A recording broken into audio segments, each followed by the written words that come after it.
안녕하세요. 결혼한 지 1년 만에 시댁하고 연을 끊게 된 30대 여성입니다. 그나마 남편은 제 편이라서 일단 이혼은 면했지만 그래도 여전히 속에서 우라가 치밀어 오르는 걸 견딜 수가 없네요. 친정 부모님도 살면서 이런 경우는 처음 보신다며 기가 막힌다고 이게 사기 결혼이 아니면 뭐가 사기 결혼이냐며 분을 삭히지 못하고 계시고요. 정말 남편만 아니면 고소라도 하고 싶은 심정입니다. 남편하고는 제 나이 31, 남편 나이 33세 지인의 소개로 만났습니다. 당시 저는 하나둘씩 결혼하고 출산하는 친구들을 보면서 조금씩 조바심을 느끼고 있었고, 남편은 시부모님께서 언제 결혼해서 자리 잡고 아버님 회사를 물려받을 거냐며 시쳇말로 하도 쪼아대셔서 나온 자리라고 했었죠. 아무튼 서로 사정이 어떻건 간에 만남 자체가 나쁘진 않았어요. 특히나 다른 건 몰라도 영화 이야기가 나왔을 땐 서로 시간 가는 줄 모르고 대화를 나눴을 정도니까요. 그리고 저희는 영화를 핑계로 누가 먼저랄 것 없이 다음 약속을 잡고 또 잡고 그렇게 만남을 이어가다가 자연스레 연인 사이로까지 발전할 수 있었습니다. 남편과 결혼 이야기가 나온 건 그렇게 사귀기 시작하고 꼬박 2년이 지났을 때였어요. 사실 남편과 만나기 시작하고 얼마 되지 않았을 무렵 아버님께서 뇌졸중으로 쓰러지셨는데 이후로 회복이 더뎌 온 가족이 많이 힘들어한다는 건 알고 있었거든요. 그러다 아버님께서 치매 증상까지 보이기 시작하신 이후로는 남편이 하루라도 빨리 결혼식을 올렸으면 하는 눈치였습니다. 온전한 정신이실 때 손주까지는 안겨드리지 못하더라도 최소한 아들이 장가가서 가정 꾸리고 사는 모습은 보여드리고 싶다면서 말이죠. 그리고 저도 그런 남편의 의견에 동의하였기에 그렇게 부부의 연을 맺기로 했네요. 결혼 준비를 하던 당시 저와 남편의 조건을 비교하자면 일단 저는 개인적으로 사업을 하고 있었던 반면 남편은 직장을 다니는 평범한 회사원이었어요. 그리고 그마저도 저는 대학을 졸업하자마자 사업을 시작한 반면 남편은 공무원 시험 공부만 4년 가까이 하다가 직장에 들어갔기에 실질적으로 돈을 벌기 시작한 건 3년 남짓밖에 되지 않았죠. 그리고 상황이 이렇다 보니 제가 모아둔 돈은 1억 가까이 되었던 반면 남편은 2천 정도밖에 가지고 있질 않았습니다. 그럼에도 불구하고 제가 남편과의 결혼을 결심했던 건 남편이 자기 입으로 먼저 그러더라고요. 결혼하고 나면 아버님께서 당신이 하시던 사업을 남편에게 물려주기로 하셨고 또 시부모님이 땅을 좀 가지고 계신데 그것도 남편에게 주신다 하셨다고요. 그래서 속물처럼 들릴지 모르겠지만 결혼해도 괜찮겠다는 생각이 들었습니다. 게다가 상견례 자리에서 어머님이 먼저 이런 말씀을 꺼내셨어요. 아들 장가 보내려고 모아둔 돈도 있고 없는 집안 아니니 걱정 안 해도 된다. 얼마나 당당하고 자신만만하게 말씀하시던지 친정 부모님도 그땐 더 뭐 따지고 자시고 할 것도 없겠다 싶으셨대요. 시댁에서 이래저래 돈이 있다고 하니 저는 남편에게 1억씩 준비해서 집을 하자 했습니다. 저는 제가 모아둔 돈이 있었고 상견례 이후로도 시부모님은 남편을 통해서 몇 번이나 필요한 만큼 지원해 주실 수 있다는 식으로 말씀하셨기에 1억 정도는 크게 무리되지 않을 거라고 생각했어요. 그리고 남편도 흔쾌히 알겠다고 그렇게 전하겠다고 했는데 며칠 뒤 뜻밖의 이야기를 꺼냈습니다. 시부모님께서 집을 아예 사주고 싶어 하신다고요. 처음에 딱 그 이야기를 들었을 땐 놀라움과 기쁨 그리고 당황스러움이 동시에 느껴졌어요. 요새는 남자 쪽에서 집을 해오는 경우가 거의 없다 들었고 저도 애시당초 그런 기대가 없었으니까요. 그리고 또 한편으로는 지나친 기우인가 싶기도 했지만 해주시는 것만큼 바라시는 게 많으시면 어쩌나 하는 걱정도 되었죠. 그래서 친정 부모님과 상의 끝에 마음만 감사히 받기로 하고 집은 처음에 얘기했던 대로 반반씩 부담했으면 싶었어요. 그래서 이 뜻을 남편을 통해 다시 시부모님께 전했고요. 그런데 얼마 후 어머님이 따로 한번 만나자며 연락을 해오셨습니다. 회사 앞으로 오신다는 걸 그건 경우가 아닌 것 같아 남편과 함께 시댁에 갔죠. 어머님께서는 저를 보시고는 잘했다 잘했다 하시더니 해준다고 하면 감사합니다 하고 받으면 되지 왜 그렇게 싫다고 난리냐며 웃으셨어요. 그리고는 여자는 원래 빈몸으로 시집와도 욕하는 사람 하나 없다며 그냥 빈몸으로 오면 된다. 우리 아들하고 결혼해주는 것만으로도 나는 고맙다 하셨죠. 그리고 아마 요새 이런 시어머니가 어딨냐고 제가 배가 불렀다고 생각하는 사람도 있을지 모르겠습니다만 제 입장에선 그다지 듣기 좋은 소리가 아니었어요. 빈몸으로 시집을 가고 싶다는 생각도 해본 적이 없었고 세상에 공짜는 없다고 시간이 갈수록 어머님의 과한 친절이 오히려 저를 불편하고 불안하게 만들었거든요. 그래서 저는 최대한 예의를 갖춰 어머님께 다시 한번 저와 저희 친정 부모님의 의견을 전했습니다. 성인들이 만나서 가정을 꾸리겠다고 결정을 내린 만큼 스스로 책임을 지고 싶다. 물론 남편이 모아둔 돈이 많이 부족하다 보니 어머님 아버님께 도움을 아예 안 받을 수는 없는 상황이 맞다. 하지만 제 몫은 제가 감당하겠다. 그런데 저희 시부모님의 고집은 정말 보통이 아니셨습니다. 어머님께선 제 손을 꼭 붙드시곤 제가 고생해서 벌었다는 그 돈은 잘 가지고 있고 시부모인 우리 볼낯이 없어서 그러는 거라면 혼수나 좀 신경 써서 해오라고. 그러면서 여자가 결혼을 하더라도 자기 돈 얼마는 쥐고 있어야 서럽지 않은 법이라며 남편한테 너무 시시콜콜 다 말해주지 말라시대요.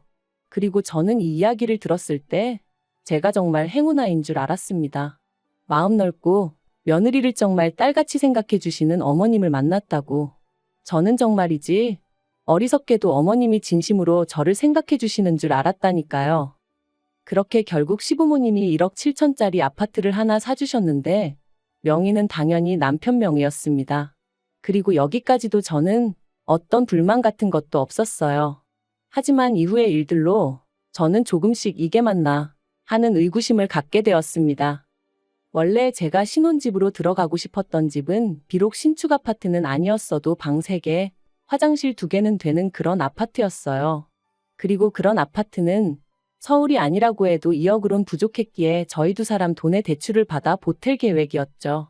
하지만 시부모님께서는 당신들이 사주는 집이라는 이유로 제 의견은 크게 개의치 않으셨고 결국 시댁에서 멀지 않은 곳에 위치한 빌라를 사주셨습니다. 그리고 저에게는 혼수는 안 해도 된다며 대신 리모델링을 하는 게 어떻겠냐 하셔서 얼떨결에 그 빌라에 4천만 원이란 큰돈을 시쳇말로 쳐바르게 되었죠.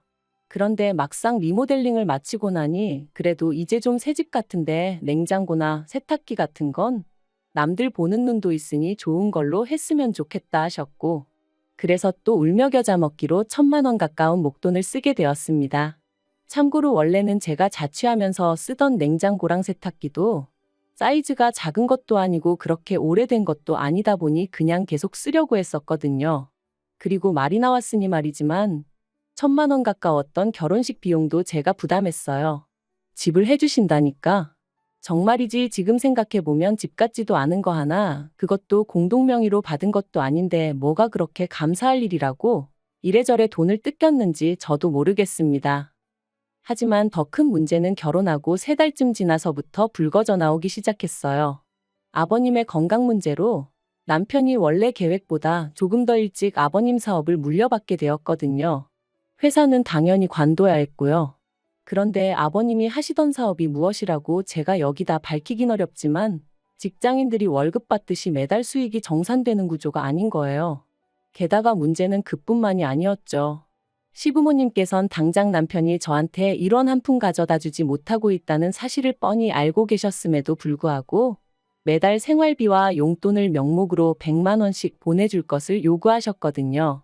그리고 그 이유가 이게 다 당신들이 저희 집 사주느라 이렇게 된 거 아니냐며 그 소리를 듣는데 말 그대로 속이 터지더라고요.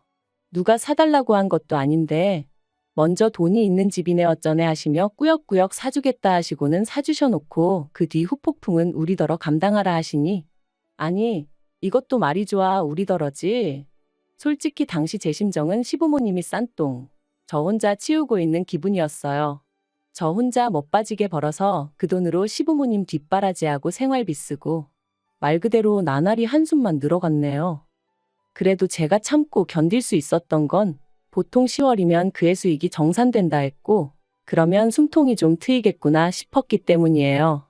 그리고 다행히 지난 10월 남편 말대로 거래처로부터 정산이 되었어요. 저는 남편에게 지난 1년 동안 정말 고생 많았다고 수고했다 했죠.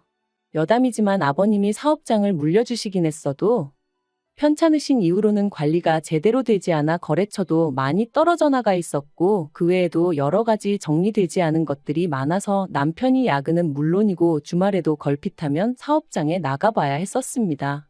신혼이지만 남들이 생각하는 그런 신혼을 보내지 못했다고 해야 할까요? 아무튼 그래서 정말 감개무량했는데 바로 다음날 어머님께 연락이 왔습니다. 정산된 수익을 전부 다 당신 통장으로 보내라고요. 황당하고 어이없고 기도 안 차서 도대체 그 이유가 뭐냐고 여쭈었습니다. 지난 1년 동안 남편이 열심히 번 돈이고 이제 저희도 그동안 마이너스 나고 했던 부분들을 메꿔야 하는데 왜 어머님께 돈을 보내드려야 하느냐고요. 그랬더니 어머님이 그 사업장을 남편에게 물려줬다고 해서 모든 권리를 넘긴 것은 아니랍니다. 일을 제대로 배우라는 뜻으로 사업장을 넘겨준 거지.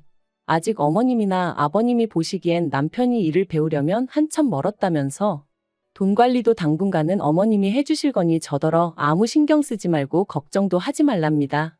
그리고는 덧붙이시기를 제가 돈도 잘 버는데 왜 돈이 마이너스가 났냐면서 용돈 좀 줄 거냐고 그러시대요. 용돈이라니 다시 한번 황당해서 말이 안 나왔습니다.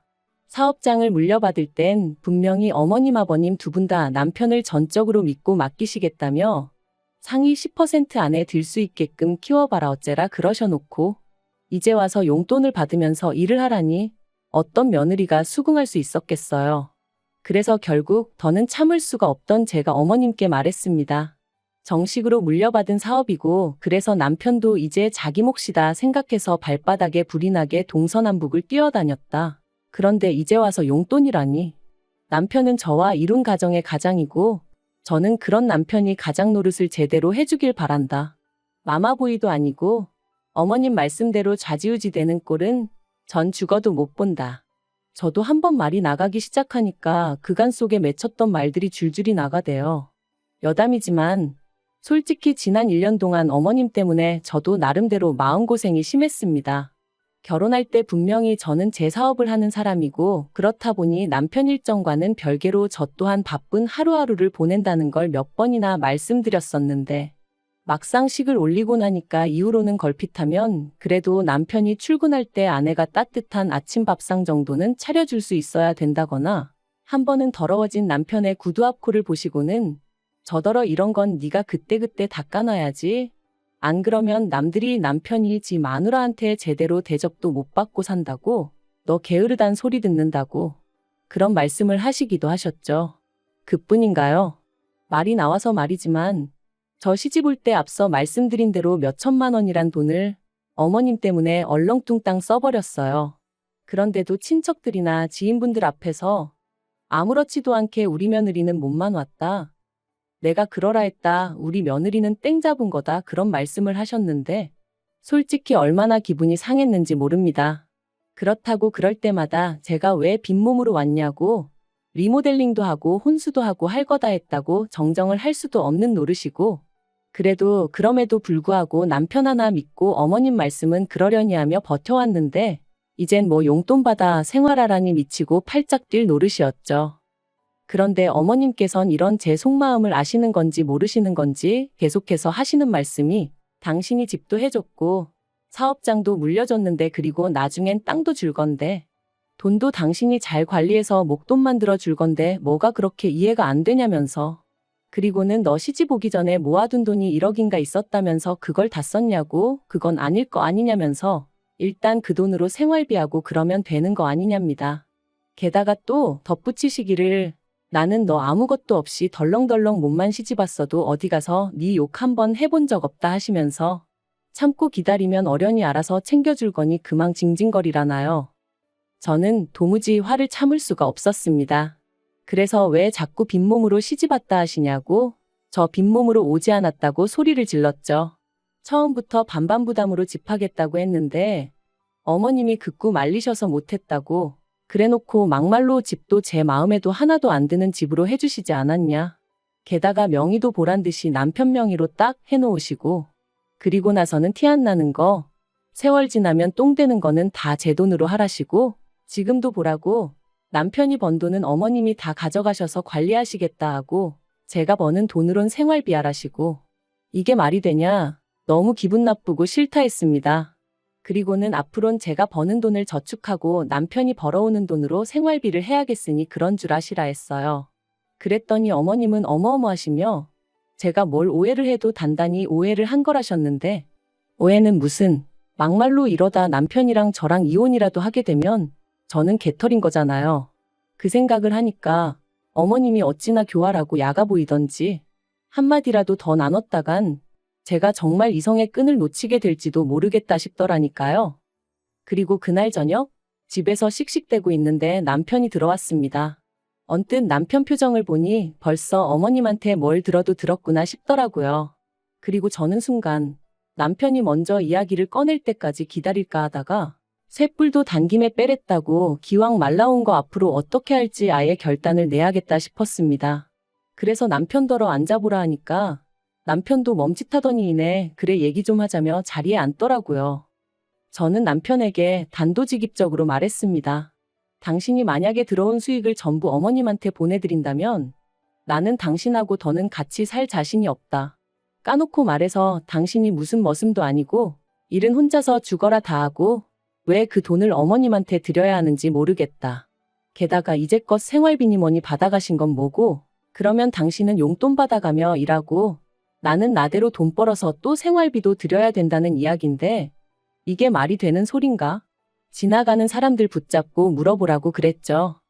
그러자 남편이 제 눈치를 살피더니 자기도 지금 저만큼이나 어이없고 화도 나고 그렇답니다. 그러면서 자기가 어떻게 했으면 좋겠냐고 하대요.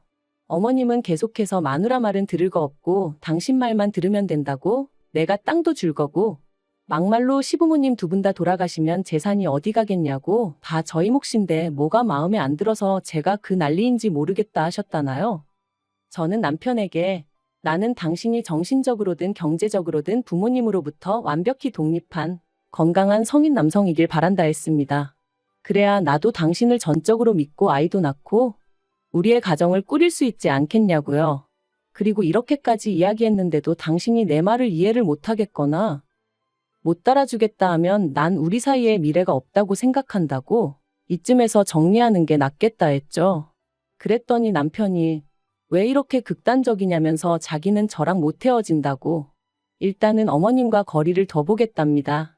돈도 안 보내드릴 거고 대신 어머님이랑 얘기해봐서 사업장도 안 받을 수 있으면 안 받고 직장을 구하는 편이 낫겠다 하대요. 그래서 그러라 했어요. 그리고 결국 지난주에 시부모님과 저희 부부가 만났습니다. 물론 아버님은 치매로 인해서 대화의 일부는 이해하셨다가 또 금세 까먹으시고 그래서 따지고 보면 어머님과 저희 부부만 이야기를 나눈 거긴 한데 아무튼 어머님은 남편이 사업장은 물려받지 않겠다, 땅도 받지 않겠다 하니까 어떻게 그럴 수가 있냐며 눈물을 보이셨습니다. 아버님이 아시면 얼마나 속상해 하시겠냐면서 그리고는 이게 다 저 때문이라면서 아내가 돼서는 남편을 옳은 길로 안내해야지 어떻게 부모 뜻을 거스르게 하냐. 내가 너 예쁘게 봐주려고 했는데 더는 안 되겠다. 너무 실망이다 뭐 그러시더라고요. 그래서 저도 어머님한테 이번 일로 실망 많이 했다 했어요. 그리고는 남편에게 어머님이랑 대화 잘하고 나오라고 하고 먼저 자리에서 일어났네요. 차에서 남편을 1시간쯤 기다렸을까 남편이 저 멀리서 터덜터덜 걸어오는 게 보였습니다. 그리고 이내 차에 오르는 남편의 표정이 밝지만은 않더라고요. 제 마음도 편치 않았죠. 하지만 어떻게 하기로 했는지 물어보지 않을 수도 없고 한참 뜸을 들이다 얘기 잘했냐고 물었어요. 그랬더니 자기도 이번 일로 여러 가지 생각이 많았다며 저랑 약속한 대로 사업장은 안 받겠다 했다대요. 그러면서 당장 사무직인 직장을 구하기는 쉽지 않을 것 같아서 구직하는 동안 택배든 뭐든 되는 대로 일단 해보려고 하는데 괜찮겠냐 하길래 대답 대신 꼭 안아줬습니다. 뭐가 됐든 좋다고 어머님 아버님 그늘에서 벗어나 다시 예전처럼 당신의 능력을 보여달라 했죠. 그렇게 저는 다시 한번 남편을 믿어보기로 했습니다만 사실 마음이 완전히 놓인 것은 아니에요. 이후로 어머님은 계속해서 남편한테 너 아니면 누가 이걸 맞냐면서 연락을 해오시는 눈치셨거든요. 하지만 정말 어머님 아버님이랑 제대로 단판 짓고 수익에 대한 권리까지 완전히 가져온다는 말 그대로 법적인 조치까지 취해지지 않는다면 그런 껍데기뿐인 사업장 개나 줘버리라죠. 그리고 남편과는 별개로 저는 저대로 어머님과는 당분간 거리를 두고 살 생각입니다. 저희 부부가 꾸린 이 가정을 하나의 독립체로 봐주시지 않는 이상 어머님과의 갈등은 피할 길이 없어 보이니까요.